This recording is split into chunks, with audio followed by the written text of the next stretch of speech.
L'édito politique sur Europe 1. Bonjour Nicolas Bétou. Bonjour Dimitri. Alors on dit toujours que maintenant la hantise des ministres c'est le risque pénal. Il faut gérer son risque pénal. Exactement. Quand on est en fonction. La Cour de justice de la République va redonner un petit peu d'air à tous les ministres puisqu'elle a rejeté au début de la semaine près de 20 000 plaintes qui avaient été déposées contre la gestion par le gouvernement de la crise sanitaire. Oui, et c'est d'abord une gifle donnée à un avocat et assez pratique. Fabrice Divisio, c'est son nom, c'est en effet fait une spécialité de déposer plainte contre les membres du gouvernement.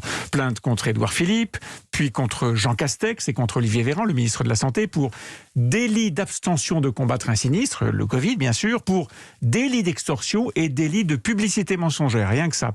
Contre Jean-Michel Blanquer, le ministre de l'Éducation, il a déposé une plainte pour contrainte morale, celle qui s'exercerait selon lui sur les enfants confrontés au vaccin, et contre Jean-Marie Djebari en charge des transports. Jean-Baptiste. Une plainte pour Jean-Baptiste Djebari en charge des transports, une plainte pour avoir laissé les Français se faire contaminer dans les trains.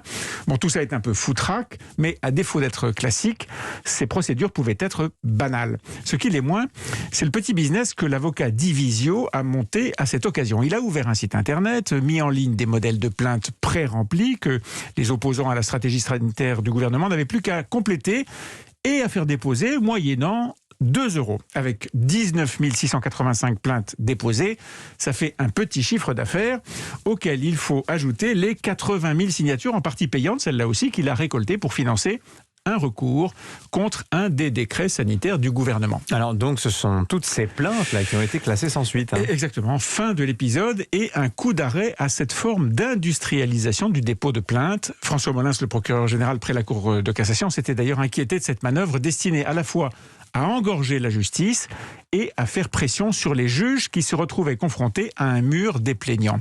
Le rejet en bloc de ces quelques 20 000 dossiers, c'est donc une façon de mettre un coup d'arrêt à une instrumentalisation de la justice par des plaideurs sans scrupules. Cet avocat, maître Divisio, est d'ailleurs bien connu de tous les complotistes. Défenseur du professeur Raoult, proche de Florian Philippot, avec lequel il défile le samedi contre la politique sanitaire du gouvernement.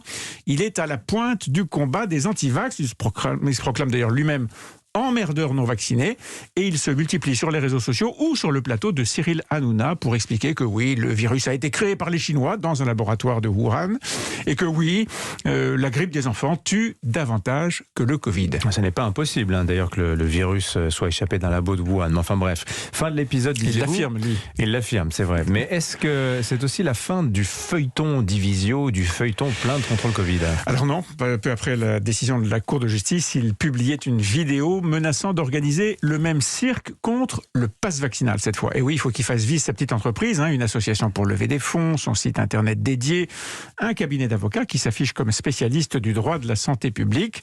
Bref, une petite galaxie et des méthodes qui ont fait réagir l'Ordre des avocats et le barreau de Paris qui ont lancé une procédure disciplinaire contre lui. Mais pour l'instant, le plaideur a l'air inarrêtable et puis il n'est pas le seul à en passer par la justice pour contester des décisions d'hommes et de femmes politiques. Ça fait partie des dérives inquiétantes de la démocratie.